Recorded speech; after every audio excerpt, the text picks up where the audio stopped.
named Daniela. Damn.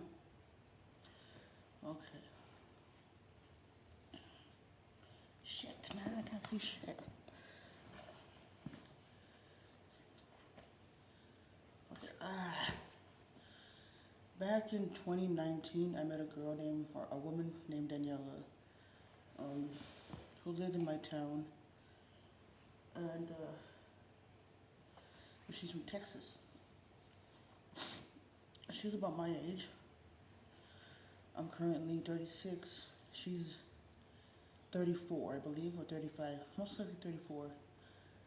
And prior to that, I had wrote God a letter, winter 2019, and where I stated, or I asked him, I said, "Dear God, can you please provide me with a loving, loyal girlfriend, a beautiful woman to be by my side?" And about a month later, he brought me her. She was God sent to me. And immediately I fell in love with her, love at first sight. But I don't think it was mutual. I mean, I honestly don't know. That's all we remained was friends. Um, yeah, her name was Daniela. And we hung out a few times. And I started to think, well, I mean, it's really hard to accept me because, I mean, I'm in transgender process. I'm female to male. So, uh, I'm a good-looking male, but not a very attractive female. I've been like this since I was a baby. I was born gay. So I felt like she started to maybe like me a little bit back. It was kind of mutual, I guess. It was very mutual. I believe. I don't know. She never ever told me how she feels, and this it's not the important part of this video.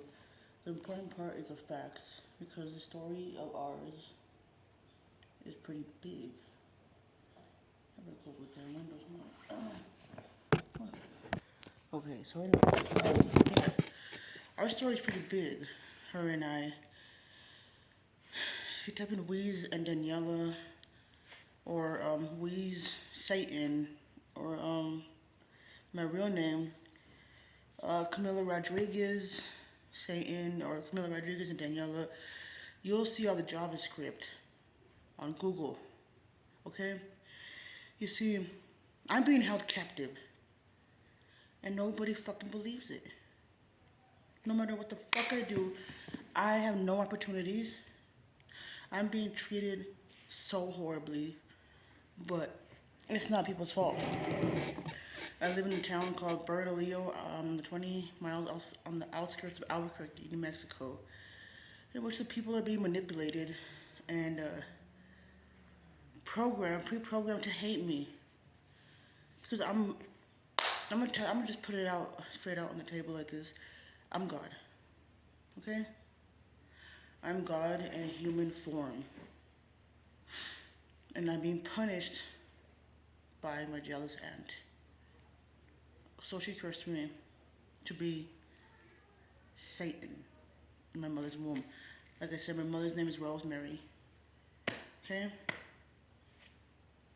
I was cursed by a witch or a cult of witches to be Satan. My mother didn't know I was Satan, but apparently most of my family knew. Because when I was a child growing up, I want to say about 5 or 6 years old, my aunt cursed me while I was watching the movie Aladdin to be her magic genie. And here I am with nothing, not a dollar, not a cup of food. This video is like my last resort because it's the truth. It's nothing but the truth. So I met Daniela, like I said. I fell in love with her, love at first sight, and I couldn't figure out why I was so crazy about her. You know, like I'm not that type. Well, I mean, I haven't dated very many women, and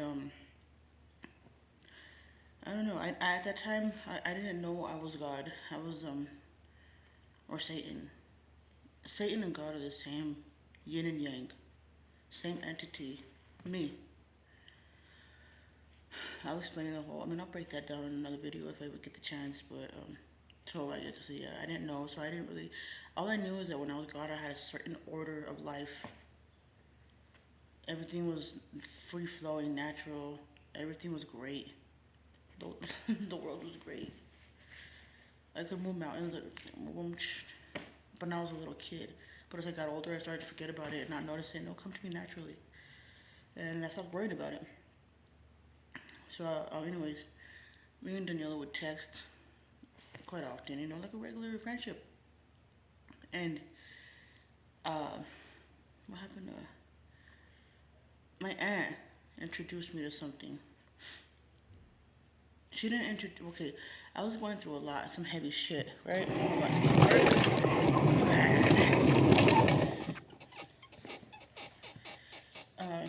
I was going through some heavy shit. My dad.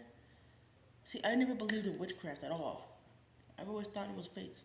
I always thought it was for some dumbass bitches that don't know how to heal from their trauma. No, it's very real, especially now. My father, me and my father were raising four children. Uh, my two nieces, nephew, my little sister. And my dad ended up getting really sick. I started to lose him, so I had to take matters into my own hands and raise those kids by myself, working a full-time job, right? And that's when I met Daniela. And so I was crazy about it. I was like, Dad, she's beautiful. And at that time, I started going down. See, I had never done drugs or alcohol in my entire fucking life. I lived sober, quite dormant, actually, very dormant. I started drinking at the age of about 32 or 34, or 32, I believe. I had my fun with it, very short lived. And then I started doing a little bit of cocaine. I loved it. I started looking upper stuff, 300 pounds heavy. Now I'm 174. And Daniela was, she was a fly ass girl. She was my coke plug. I fell in love with her like crazy. So I, scrape up a little extra change, whatever I could from, extra money from buying food for the kids. Um, I'll buy extra stuff from her just to see her, spend, hang out with her in my driveway. I was crazy about her. And I was like, well, maybe someday, we could be something more because I met her on Tinder, on the dating site Tinder, on the lesbian site, whatever the fuck the lesbian site should be. So I was working a graveyard job at Speedway gas station, working full time. Then in the morning I would go home and hang out with the kids all day until it was time to go to work at about 3 p.m.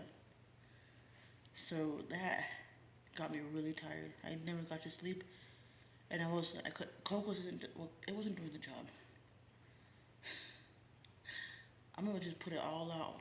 I'm very honest and sincere. So I started. I had a friend, a roommate here, who needed help. Right, I would let him stay here, and I was like, "Hey, you gotta help me out, man." Or he said, "You gotta help me out. I have nowhere to go home." He said, "Yeah, man, stay here at the house. Just buy your own food." Never did he buy his own food, but anyways, I got introduced to a level higher than coke, which was crystal meth. Of course, it's in Mexico. And I tried it, and the first time I tried it, I was like, no. I was like, this is gonna. I don't want to do it more than a week and a half. I need help taking care of these kids. I can't stay up all day and keep going to work, and I can't. I just can't. Coke isn't doing it, and I had no support. My family hates me on both sides. And my whole life, I couldn't figure out why my family hates me, why everyone in town shuns me. Everybody hates me. And long story short, I guess it overexposed my pineal gland or whatever the heck, because I did it. And, hold on. My aunt is also a consumer of the drug, my aunt. And she, I started doing it little by little, and I was like, no, I need to stop. I'm setting a bad example for the kids if they catch me, blah, blah, blah, yeah. My aunt started fucking with my head, because she's a known witch. Okay? This is the fucking facts. I'm running out of time. She's a known witch. She started texting me, coming around when my dad got sick. She never ever came around my whole fucking life. And I was so crazy about Daniela, and I'm very protective. And she texted me a message, a curse, that opened a portal in the gateway to the other side that exposed me to hell, where she cast me to hell. She cast me to hell as the devil and left me there. Because she said that she would say code words, trigger words, acronyms, and poems to fuck with me as curses. She's the one that started 5G network cursing via text messages. And I remember she scared me because I felt weird. I was like, whoa. I felt like I died out reading one of her text messages. So I was like, are me and Daniela gonna be okay? Cause I looked out the window and I felt like I was in a video game, like San Andreas, like if I was in Grand Theft Auto or something. I was like, me and Daniela gonna be okay? And when I sent that, I was like, fuck. So like my guardian angel. So we have guardian angels. They're real. I found my guardian angel, but no. And I was like, fuck. And then she's like, who's Daniela? Literally the next day, Daniela lost interest in me completely. We went to El Paso. Daniela flipped. She was not the same person, and I felt her take her, like, takes energy out of, like, take her away from me through the phone. And then later on Christmas, you know, a little bit of love that I have for Daniela, I mean, from Daniela, like, friend love, Christopher comes, gets my phone, looks at it, takes her soul from the phone, from my wallpaper. I was falling in love with her. It was love at first sight. And now I know why I love her. Because of this story. But it's not to embarrass her or humiliate her. She's very special to me. So 4 years later, that power is very possible because it's God's divine power. I have the power of the universe. I can create a universe in my hands. I'm the one. I'm the one. The living deity. And I chose Danielle, my divine partner, as the goddess of the world. The goddess of the universe. I can prove it. Her and I need help. She's deliberately put to sleep. We're the only two people in the world that don't have telepathy. I create telepathy. Or she does, I don't know. But I need help.